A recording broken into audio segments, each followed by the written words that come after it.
Hello dear students, class 10th R D. Sharma की इस series में आप सभी का स्वागत है।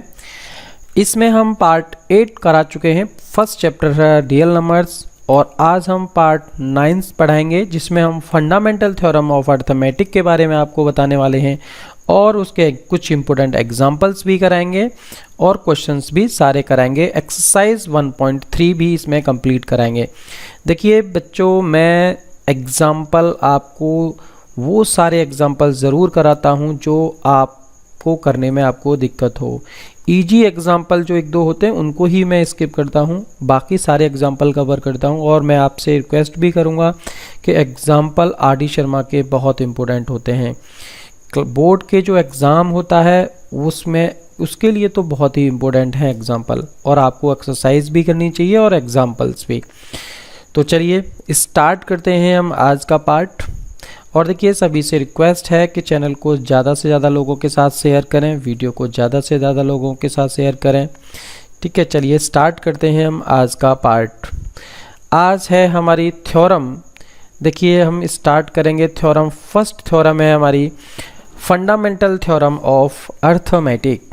ये थ्योरम क्या कहती है? इसमें है each composite number can be expressed और factorized as a product of primes and this factorization is unique except for the order in which the prime factor occur. अब बच्चे देखिए, जो इंग्लिश मीडियम, बिल्कुल इंग्लिश मीडियम के जो होते हैं, जिनको लैंग्वेज एक बार में ही समझ में आ जाती है, उनको समझ में आ गया होगा। लेकिन कुछ बच्चे ऐसे होते हैं जो हिंदी इंग्लिश मिक्स में ही समझ पाते हैं। लिखना आसान होता है लेकिन समझना थोड़ा सा हिंदी इंग्लिश में ही आसान है। तो देखिए, मैं इसको बहुत बेसिक लैंग्वेज में आपको समझा देता हूँ। सब बच्चे जानते हैं, ऐसा कोई बड़ी बात नहीं है। ये थ्योरम क्या कहती है? इसमें यही बात बोला हुआ है कि किसी कंपोजिट नंबर को प्रोडक्ट ऑफ प्राइम नंबर्स के प्रोडक्ट के फॉर्म में ही एक्सप्रेस्ड किया जा सकता है। जिसका ये फैक्टराइजेशन होता है वो यूनिक भी होता है, लेकिन इसका ऑर्डर अलग हो सकता है। जैसे कि मैं एक एग्जांपल लेके आपको समझाने की कोशिश करूं। मैंने बोला कि 15 एक कंपोजिट नंबर है, तो आप जानते हैं 50। देखिए थोड़ा सा मैं आपको बताने की कोशिश करूं। प्राइम नंबर्स क्या होते हैं आपके? प्राइम नंबर्स वो नंबर्स होते हैं जो किसी भी अदर नंबर से डिवाइड नहीं होते except self and one itself जो होते हैं। मतलब वन और इट सेल्फ से तो डिवाइड होंगे, इसके अलावा किसी से डिवाइड नहीं है। जैसे 2 है, 3 है, या हमारे 5 है, 7 है, 11 है, ये सब नंबर प्राइम होते हैं।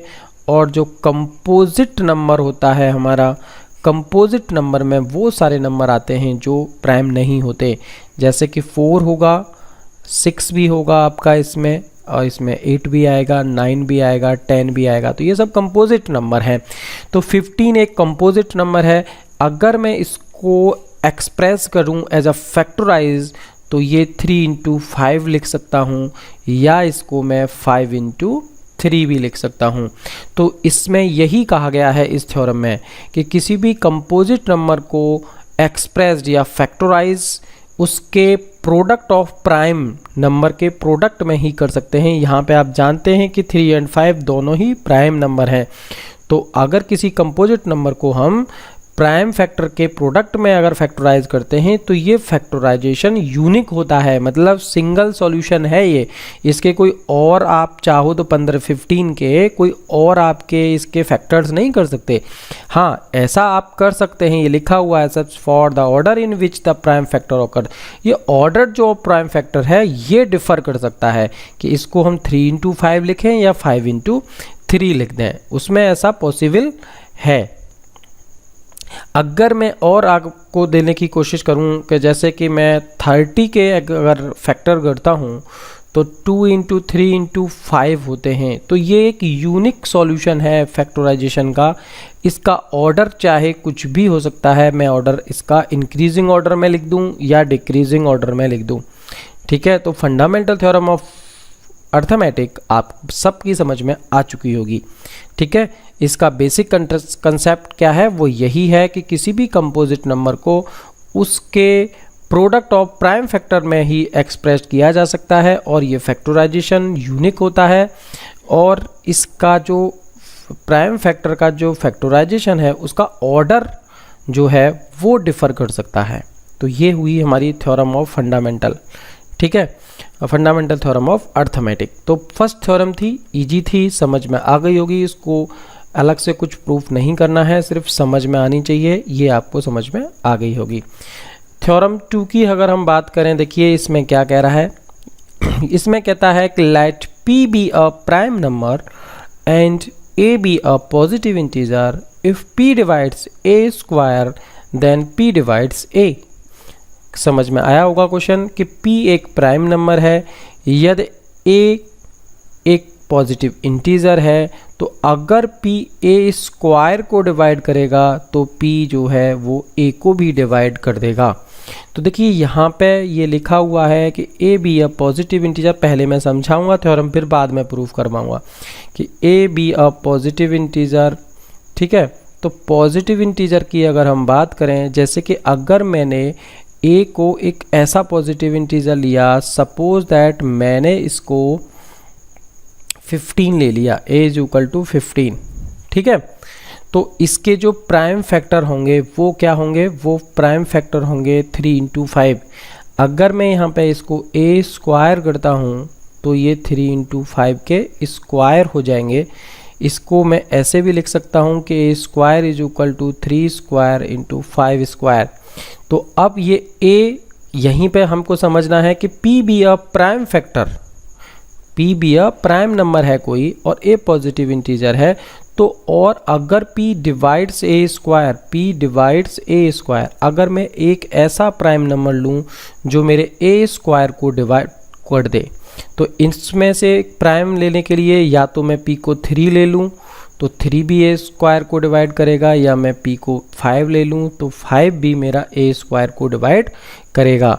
इट्स मीन्स ये भी है कि ये जो मेरा 3 है वो अगर p a स्क्वायर को डिवाइड करता है तो p a को भी डिवाइड करेगा। कहने का मतलब 3 जो है यहाँ पे, 3 जो है हमारा ये एक जैसे p a को डिवाइड करेगा तो 3 a स्क्वायर की जगह पे हमारा a था 15, तो 3 जो है 15 को भी डिवाइड करेगा, या फिर 5 जो है 15 को भी डिवाइड करेगा। तो ये एक मैंने क्वेश्चन समझाने के लिए आपको बता दिया। अब आपको इसको प्रूफ कैसे करना है वो आप इसको लिख सकते हैं, ठीक है। तो ये बात आप लिखिए कि a एक पॉजिटिव इंटीजर है, तो a को हम कैसे एक्सप्रेस कर सकते हैं कि a को हम उसके प्राइम नंबर्स के प्रोडक्ट की फॉर्म में एक्सप्रेस कर सकते हैं, एंड सो ऑन pn, मतलब प्राइम फैक्टर्स को इंक्रीजिंग ऑर्डर में हमने लिख दिया है। ये हम फंडामेंटल थ्योरम के द्वारा हम जानते हैं, फंडामेंटल थ्योरम ऑफ अर्थमेटिक, कि any positive integer is x, जो कोई भी पॉजिटिव इंटीजर होता है उसको किसी भी प्राइम फैक्टर के प्रोडक्ट की फॉर्म में हम एक्सप्रेस कर सकते हैं। तो यहाँ पे हमने देखा कि a is equal to p1 into p3 and product of p2 pn है। तो अब ये ज़रूरी नहीं है कि ये p1 p2 p3 अलग अलग भी हो सकते हैं, ये डिफरेंट भी हो सकते हैं, डिस्टिंक्ट हो सकते हैं, ज़रूरी नहीं है कि ये अलग अलग हों या सेम हों, ठीक है, ऐसा पॉसिबल है। अब वो कह रहा है कि फिर a स्क्वायर अगर हम निकालेंगे तो ये हो जाएगा, देखो p square into p1 square into p2 square into p3 square and so on pn square, ठीक है। अब कह रहा है कि कोई p फैक्टर है जो p डिवाइड्स a स्क्वायर है, इसका मतलब जो p है वो divides p1 square into p2 square into p3 square and so on pn square भी होगा। अगर p जो है इनके प्रोडक्ट के स्क्वायर को डिवाइड कर रहा है, ठीक है, तो ये कब पॉसिबल है, जब p जो है p1 को भी डिवाइड करे ऑब्लिक, या फिर ऐसा भी हो सकता है, ज़रूरी नहीं है कि p1 को करे, या तो p1 को कर रहा होगा, या p2 को कर रहा होगा, या p3 को कर रहा होगा, या किसी pn को कर रहा होगा, ठीक है। तो यहाँ से बात हमारी समझ में आ गई कि अगर p कोई प्राइम नंबर है, अगर a स्क्वायर को डिवाइड करता है तो वो फिर उसके a को भी डिवाइड करेगा, तो p डिवाइड्स a होगा, क्योंकि ये p1 p2 p3 क्या है, a है। तो बस यही इतनी सी थ्योरम थी। आप इसको लैंग्वेज में लिखना चाहो तो अच्छे से आप ऐसे भी लिख सकते हो, ऐसा कुछ नहीं है, ज़्यादा लैंग्वेज है नहीं इसमें। Let's a be a positive integer, such that कि a is the product of the prime numbers p1 p2 p3 and so on pn, then a square is equal to p1 square p2 square p3 square and pn square. If p is a prime number that divides a square, then p is also divide p1 square p2 square and pn square. और p divides, ये कब possible होगा? जब p divides p1 इनमें से किसी एक को डिवाइड करेगा, ठीक है। तो अगर p जो है p1 p2 p3 p4 pn किसी को इनको से डिवाइड करता है, इसका मतलब हो गया कि p डिवाइड्स a है, ठीक। यही हमको प्रूफ करना था।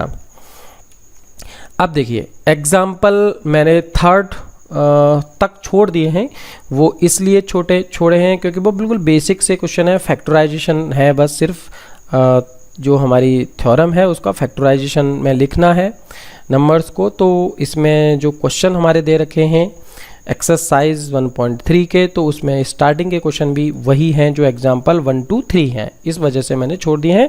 तो वो एक्सरसाइज 1 2 3 में जो 1.3 में जो हम क्वेश्चन करेंगे 1 2 वो उसी तरीके के हैं। एग्जाम्पल 4 की हम बात करते हैं, ये इंपॉर्टेंट क्वेश्चन भी है। इसमें कह रहा है कि prove that there is no natural number for which 4 ends with the digit 0। इसमें 4 जो है 4 की पावर n है ये, ठीक है। इसमें ये कह रहा है कि prove that there is no natural number for which 4 की power n ends with the digit 0। कहने का मतलब है 4 की पावर n को ऐसा कोई नंबर नेचुरल नंबर नहीं है जो 4 की पावर n को ऐसे नंबर में फॉर्म कर सके जिसकी एंड डिजिट जो है एंड डिजिट इज 0 हो। तो आपको एक कंसेप्ट बेसिक सा समझना पड़ेगा, या आपको आता भी होगा। किसी भी नंबर का एंड डिजिट 0 कब हो सकता है? And digit is 0 when number is product of 2 की पावर a into 5 की पावर b। अगर कोई नंबर 2 की पावर a और 5 की पावर b में होगा, कंपलसरी है यहाँ पर a b 0 नहीं होंगे। कहने का मतलब यह है कि कोई भी नंबर 2 into 5 इन दोनों का फैक्टर होगा, तभी हम उसको कह सकते हैं कि उसका एंड डिजिट 0 होगा। तो किसी भी नंबर में 2 या 5 का 2 और 5 दोनों का होना ज़रूरी है, उस नंबर का एंड डिजिट 0 होना है। तो जैसे कि अगर हम 10 की बात करें तो ये 2 into 5 होता है। अगर हम 20 की बात करें तो ये 2 की पावर 2 into 5 होता है। और अगर हम 30 की बात करें तो यहाँ पर भी हमारा 2 into 3 into 5 होता है, तो यहाँ पे भी 2 5 आया। 40 की अगर हम बात करें तो 2 की पावर 3 into 5 होता है। तो ऐसा कोई नंबर नहीं होगा जिसकी यूनिट डिजिट अगर 0 है तो उसमें 2 और 5 का फैक्टर ना हो। तो यहाँ पे वो कह रहा है कि 4 की पावर n को आपको लिखना है। तो ये जो 4 की पावर n है ये 2 की पावर 2 into n है, जिसको हम 2 की पावर 2n लिखेंगे। क्लियर है? तो इसमें नो फैक्टर ऑफ 5 है, इसमें कोई 5 का फैक्टर नहीं है। इट्स मीन्स इसको आप किसी भी तरीके से ऐसी फॉर्म में नहीं लिख सकते आप कि जिसमें एंड डिजिट 0 हो, क्योंकि इसको सिर्फ 2 की पावर ही है, इसमें नो 5 की पावर है। तो इसमें इसके फैक्टराइजेशन में 5 डज नॉट ऑकर। तो आप लिख सकते हो कि 5 डज नॉट ऑकर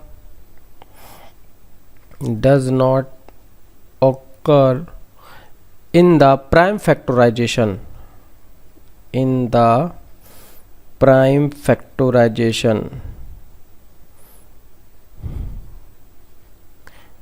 ठीक है, प्राइम फैक्टराइजेशन ऑफ 4 की पावर n। ठीक है, तो इसमें जब 5 ही नहीं होगा तो इसको हम 0 की फॉर्मेट में नहीं लिख सकते। एग्जाम्पल अगर हम 5 की बात करें तो ये भी बिल्कुल सेम इसी तरीके का क्वेश्चन है कि so that 12 can not and with digit 0 और 5 for any natural number n। ये भी 12 की पावर n है। तो आप यहाँ पे जानते हैं कि 12 की पावर n को अगर हम लिखेंगे तो ये हम लिख सकते हैं 2 इंटू 2 इंटू 3 की पावर n, और इसको लिखा जा सकता है 2 की पावर 2n इंटू 3 की पावर n। तो अगर यहाँ पे भी हमें यूनिट डिजिट 0 करना है, इफ़ ये देखो आपको कह रहा है 0 और 5, यूनिट डिजिट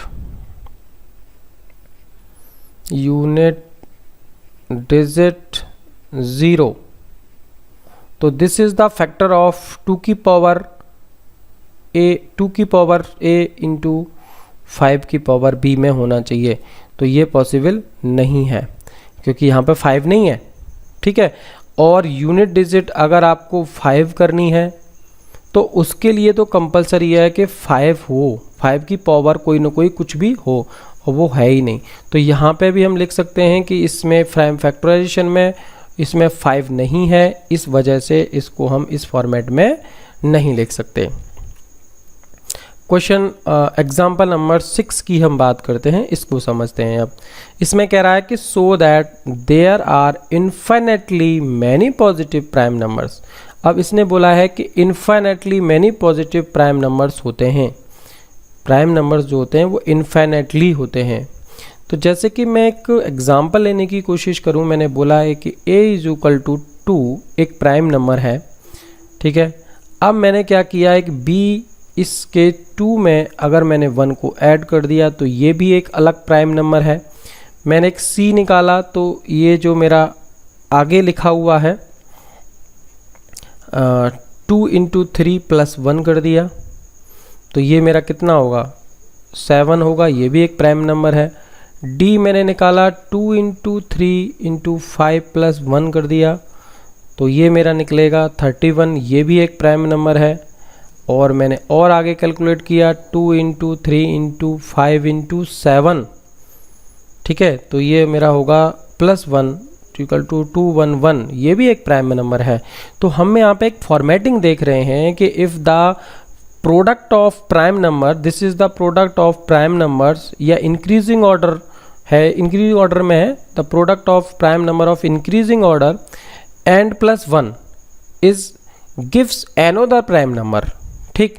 तो अगर कोई आपसे बोलता है इसी तरीके से, जैसे कि मैं यहाँ पे अगर आपको समझाने के लिए बोलूँ late P1 P2 P3 are the मैंने मान लिए, जैसे इस तरीके से मैं मान लेता हूँ कि पॉजिटिव प्राइम नंबर है, let P1 and P2 P3 and so on Pn are positive prime number, are positive prime number in increasing order, increasing order. और इंक्रीजिंग ऑर्डर का मतलब यही है कि P1 छोटा है P2 से एंड सो ऑन Pn से, ठीक है। इस तरीके से ये इंक्रीजिंग ऑर्डर में हमने मान लिए कि ये सारे हमारे प्राइम नंबर्स हैं। तो यहाँ पे हम लिख सकते हैं कि x be any number which can be written 1 plus P1 into P2 into P3 and so on Pn।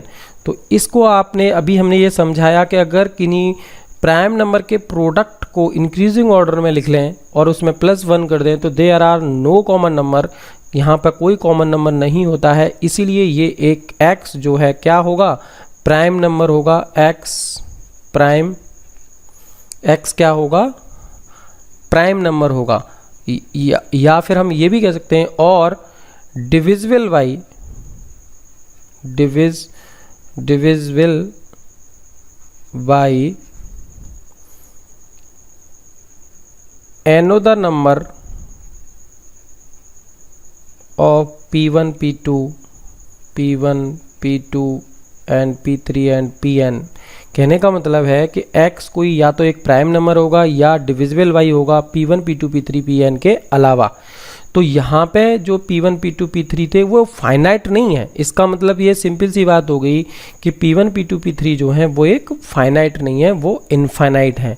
तो यही है, आप चाहो तो यहाँ पर लिख सकते थे, पहले मान लेते कि ये एक फाइनाइट नंबर ऑफ लेट, जैसे हमने लेट लिखा था तो यहाँ पे आप लिख सकते थे कि P1 P2 are finite positive number, finite, ये हमारे फाइनाइट है।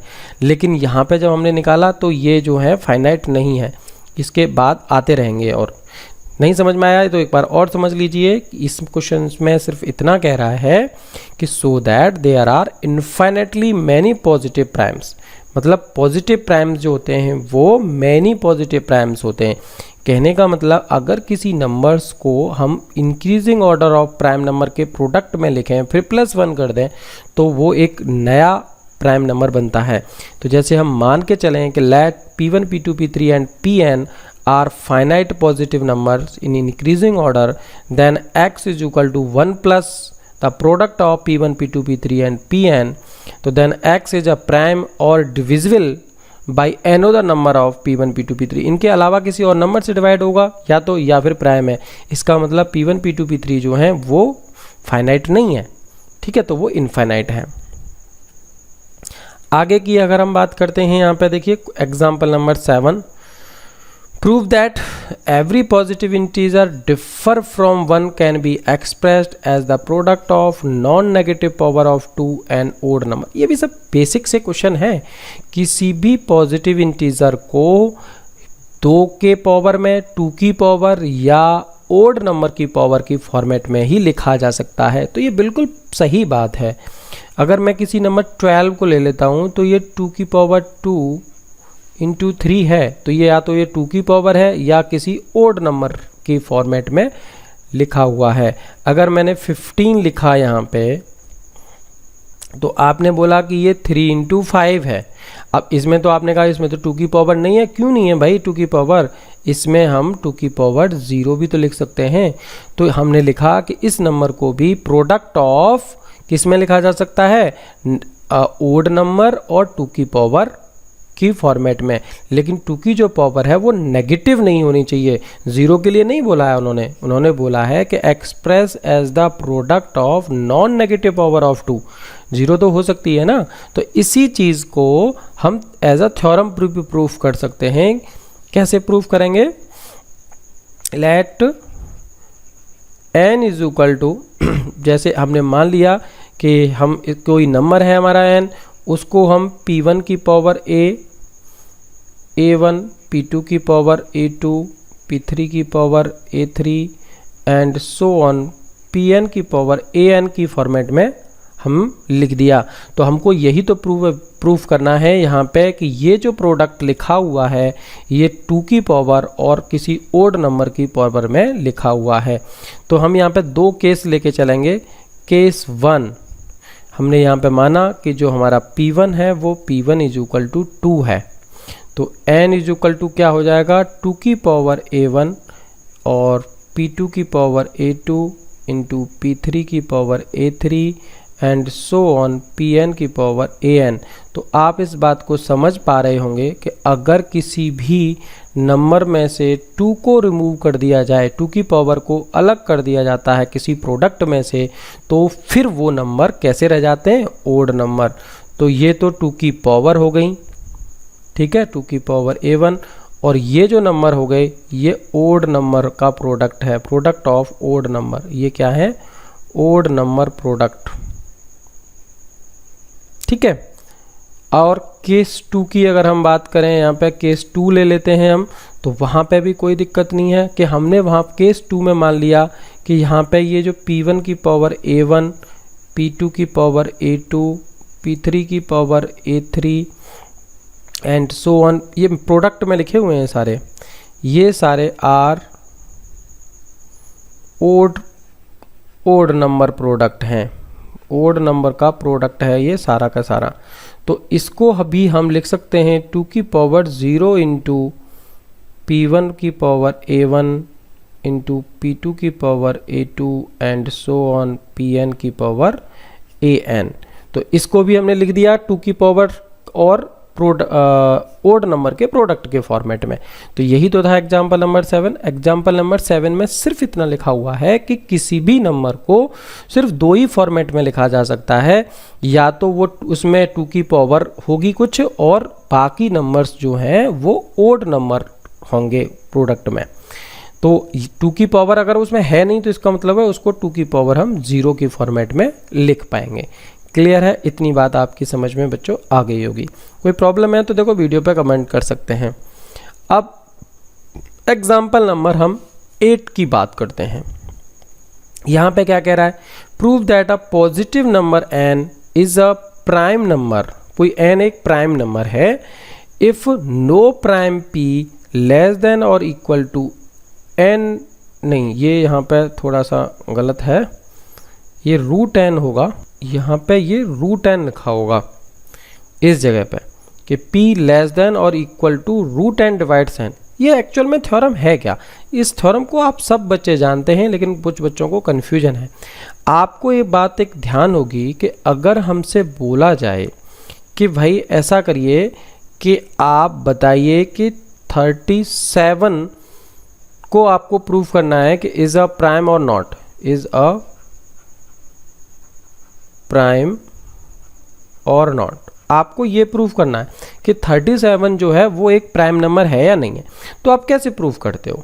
तो आप प्रूव करने के लिए एक तो तरीका ये है कि आप 2 से 3 से जितने भी प्राइम नंबर हैं 37 से, उन छोटे वाले उन सब से डिवाइड कर दें। भाई एक तो मेथड यही तो है कि आप 2, 3, 5, 7 एंड सो ऑन जितने भी 37 से छोटे प्राइम नंबर हैं सबसे डिवाइड करके चेक करें। या फिर आपने एक और मेथड समझा होगा, पढ़ा होगा कि जो प्राइम नंबर, जिस नंबर को हमको प्राइम प्रूफ करना होता है उसका हम स्क्वायर रूट निकाल लें और इसका square root 6 point something something आएगा। तो फिर हम क्या करें कि 6 से छोटे प्राइम नंबर से ही सिर्फ चेक करते हैं 2, 3, 5। तो सिर्फ अगर 37 को हम 2, 3, 5 से डिवाइड करके चेक कर लें तो भी हमारा आंसर आ जाता है। ये मेथड अगर बच्चों को आता है या नहीं आता है इसको कमेंट जरूर कीजिएगा, जरूर पूछ लीजिएगा। मतलब किसी भी नंबर को अगर हमको ये प्रूफ करना है, जैसे नंबर ये 37 है, इसको हमें प्रूफ करना है कि ये नंबर प्राइम है या नहीं है। तो एक तरीका तो यह है कि हम 37 तक जितने भी नंबर हैं 2, 3, 5, 7, 11, 13 जो भी 13, 17, 19, 23 सबसे डिवाइड कर करके देख लें कि किसी से डिवाइड है तो नहीं भाई ये। या फिर एक तरीका होता है, इतना तो डिवाइड कर नहीं सकते ना, वो दूसरा तरीका ये होता है कि इस नंबर का हम स्क्वायर रूट ले लें और स्क्वायर रूट लेने के बाद जो नंबर आता है उससे छोटे प्राइम नंबर से हम डिवाइड करके चेक कर लें। तो यही तो है ये थ्योरम। वो कह रहा है कि n is a prime number. कब प्राइम नंबर होगा n? कि यदि अगर अंडर रूट n, अगर हम कोई ऐसे प्राइम नंबर ले लें p, ऐसे prime no prime is no prime p less than और इक्वल टू रूट n, या तो रूट n के बराबर या उससे छोटे, ऐसा कोई प्राइम नंबर्स नहीं है जो n को डिवाइड कर दे। जैसे हमने 89 ले लिया, हमको प्रूव करना है कि 89 n is equal to 89 is a prime. हमें ये प्रूव करना है, हमारा कोई नंबर है n, 89 इज अ प्राइम, हमें ये प्रूव करना है। तो हमको इसके थ्योरम के अकॉर्डिंग वो ये कह रहा है कि 89 रूट n, ये रूट लिखा हुआ है यहाँ, रूट n का मतलब हुआ लगभग कितना हुआ 9 something something, 9 point something something आएगा।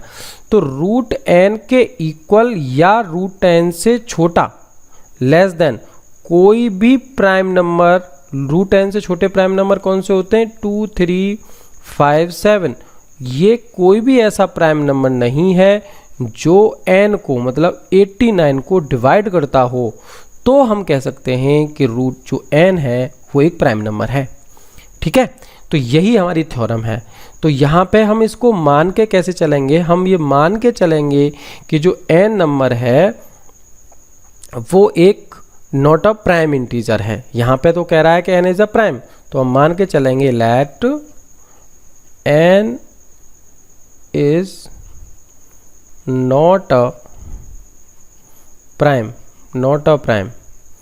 अगर ये प्राइम नंबर नहीं है तो फिर क्या हो जाएगा? n is a composite number, n is composite number. ठीक है, और कंपोजिट नंबर अगर n है तो n का फिर तो प्रोडक्ट होगा, n किसका प्रोडक्ट होगा, किन्हीं दो नंबर का प्रोडक्ट होगा भाई, तभी तो ये कंपोजिट नंबर है। 2 का हो या 3 का हो, कितने का भी हो, मान लिया कि कम से कम 2 का प्रोडक्ट है। और ये दोनों नंबर होंगे कैसे हमारे, कि ये नंबर जो है 1 से तो बड़े होंगे, और एक नंबर एक दूसरे के बराबर भी हो सकता है और छोटा भी हो सकता है। ठीक, अब एक बात बताओ, हमको ये प्रूफ करना है कि इन नंबर का रूट अगर हम निकालें, ये जो नंबर n है अगर इसका हम रूट निकालें और उस रूट से छोटा कोई प्राइम नंबर लें तो वो n को डिवाइड करता है या नहीं करता है, यही तो हमें प्रूफ करना है।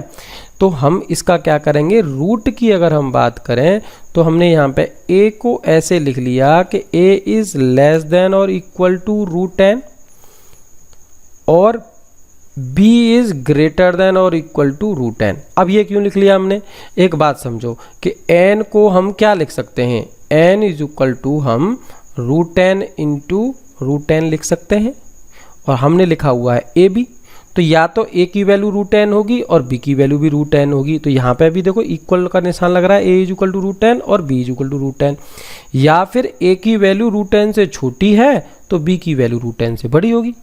ठीक है, तो तभी तो ये फॉर्मेटिंग आएगी बनके। अब हमको ये लेना है कि कोई any prime number let p is a prime number है, प्राइम फैक्टर ऑफ a, मतलब a का कोई प्राइम फैक्टर है, let p is prime factor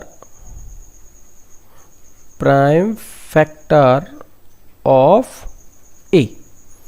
और कैसे है, अगर p is a prime factor of a है तो इसका मतलब है कि p जो है a से छोटा होगा या इक्वल होगा, और a जो है वो छोटा या इक्वल है n से। तो यही तो चीज़ हमने लेनी थी यहाँ से भी। तो इसका मतलब ये हुआ कि जब p prime factor of a है तो p prime factor of A B भी होगा। भाई a से a को डिवाइड करता है तो फिर p जो है ए बी को भी डिवाइड करेगा, और p ए बी को डिवाइड करेगा तो p n को भी डिवाइड करेगा। इसका मतलब ये हुआ कि कोई भी prime less than root n divides n नहीं होगा। कोई भी अगर इसके अकॉर्डिंग क्या होगा हमारा, कि हमने जो लेके चले हैं हमने इसको कंपोजिट मान लिया नंबर को। भाई हमने यहाँ पे इसके अकॉर्डिंग ये क्या आ गया कि p डिवाइड्स n, ठीक है, ये वाला फॉर्मेट आ गया। इसका मतलब अब प्राइम है, प्राइम नंबर जो है यहाँ पे वो क्या हो गया, prime less than under root n divides n, तो यहाँ तो डिवाइड्स कर रहा है, और जबकि ये तो कंट्राडिक्ट है, जबकि डिवाइड्स नहीं करना चाहिए अगर प्राइम है तो इट इज अ कंट्राडिक्ट, तो दिस कंट्राडिक्ट। ठीक है, सो हमको n को क्या माना था, नॉट अ प्राइम, n को composite, so n is prime. ठीक है, तो इस तरीके से हम इस एग्जाम्पल को भी समझ सकते थे। अब देखिए बहुत आसान से क्वेश्चन है, ये हमारी एक्सरसाइज है, एक्सरसाइज 1.3। उसका हमारा फर्स्ट क्वेश्चन देखिए क्या कह रहा है। इनको 420 लिखा हुआ है, इसको एज अ प्राइम फैक्टर में हमें लिखना है। तो देखो एक तरीका तो आपको आता होगा, फैक्टराइजेशन करना आपको आता है, मैं उस मेथड से आपको नहीं बना रहा हूँ। ट्री व्यू है, ट्री व्यू आप, चलो मैं एक क्वेश्चन बता दूँ। ट्री व्यू के लिए क्या करते हैं, इस तरीके से आप करते चलते हैं। ठीक है, इस तरीके से आप बनाते चलेंगे और बनाने के बाद आप लिखते चलेंगे उसमें। जैसे ये एक ऐसा गोला सा बनाया, फिर यहाँ पे इसको सबसे पहले 2 से डिवाइड किया, फिर यहाँ पे कितना आएगा, इसमें आएगा 210, फिर इसको 2 से डिवाइड किया, फिर यहाँ पे कितना आएगा, इसको फिर हम डिवाइड करेंगे तो 105, फिर इसको डिवाइड किया तो ये जो किससे डिवाइड होगा, ये 3 से डिवाइड किया। इंक्रीजिंग ऑर्डर में करते गए, तो इंक्रीजिंग ऑर्डर में अगर हम इसे डिवाइड करेंगे तो ये आएगा 35, फिर इसको 5 से डिवाइड किया तो ये आएगा 7। तो इसके जो प्राइम फैक्टर होंगे वो 2 इंटू 2 इंटू 3 इंटू 5 इंटू 7, यही तो हो जाएंगे प्राइम फैक्टर।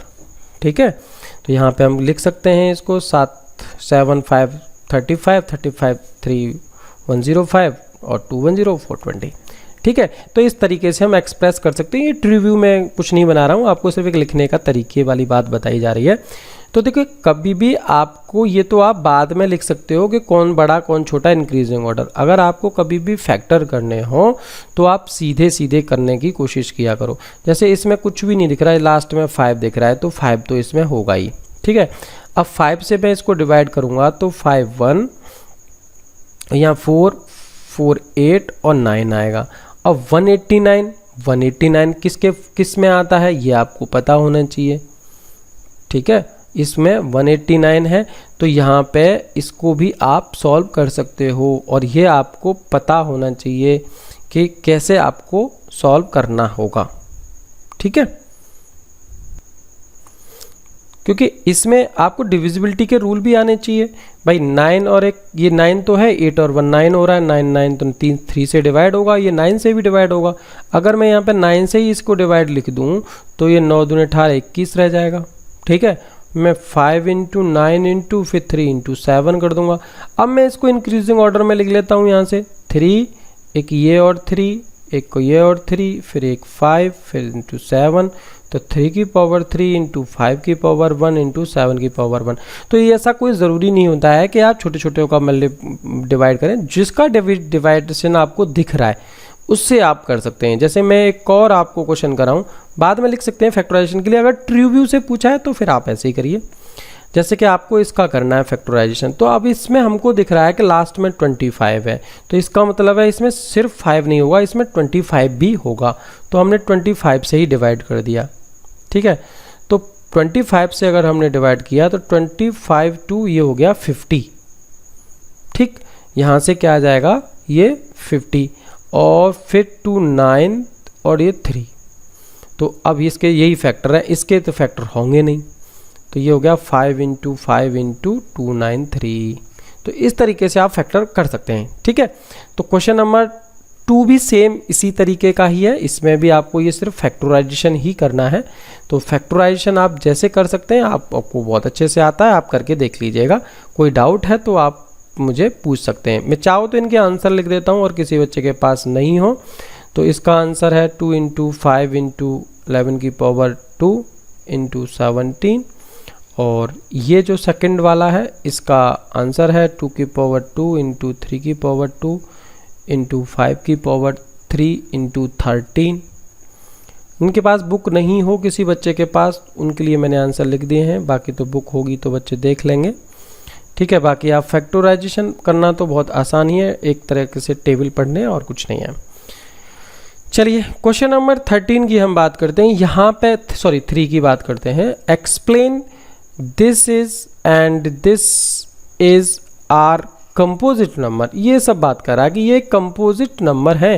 तो आपको पता है कि कंपोजिट नंबर में मतलब ग्रेटर देन 1 फैक्टर होता है, एक फैक्टर से ज़्यादा, 1 के अलावा कोई उसका फैक्टर हो तो वो कंपोजिट नंबर हो जाएगा। तो इसमें दोनों में से देखो, अगर मैं लिखूँ 13, इसमें से कॉमन नंबर लिख रहा है मेरा, तो मैं इन दोनों में से ये +1 फॉर्मेट में लिखूँगा तो 13 इंटू ये 78 आ जाएगा। तो ये नंबर कैसा बन गया, ये एक कंपोजिट नंबर है, ठीक है, क्योंकि इन दोनों में से 13 ये कॉमन है।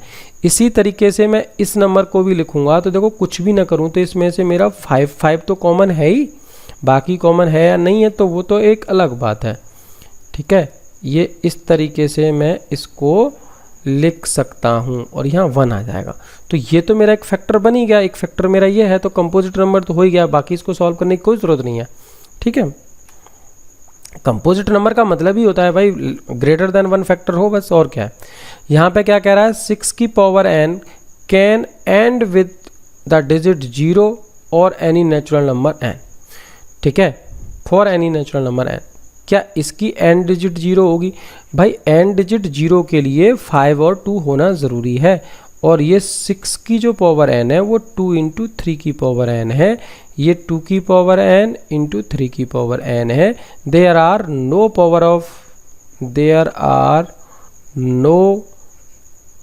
प्रोडक्ट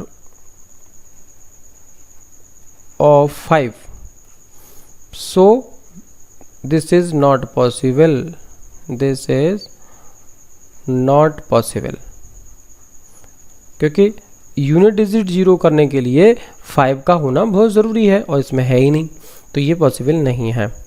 इस सेम क्वेश्चन आगे की हम बात करते हैं। ये एक्सप्लेन करवा रहा है कि ये कंपोजिट नंबर है, तो भाई आपको दिख रहा है इन दोनों में 7 कॉमन आ रहा है, ठीक है। अगर आप इसको अलग से करना चाहो तो आप अलग से कर लीजिए, दोनों में से 7 कॉमन ले लेते हैं, यहाँ 3 इंटू 5 प्लस 1 आएगा और ये 7 इंटू और ये 16 हो जाएगा, तो ये इसके फैक्टर बन जाएंगे, तो ये कंपोजिट नंबर है। तो पूरी एक्सरसाइज और पूरे क्वेश्चंस इजी थे, कोई टफ नहीं था। फिर भी देखो किसी बच्चे को कोई प्रॉब्लम हो तो बिल्कुल ज़रूर मुझे बताइएगा, सजेशन अपने ज़रूर दीजिए। मेरा व्हाट्सएप नंबर भी आप नोट कर लीजिए, सबके पास होना चाहिए, 9759444049, और इस नंबर पे आप मैसेज कर सकते हैं, कॉल मत कीजिएगा प्लीज़, मैसेज कर सकते हैं। कोई अगर कन्फ्यूजन हो तो या वीडियो पे कमेंट कर सकते हैं। Okay, thanks.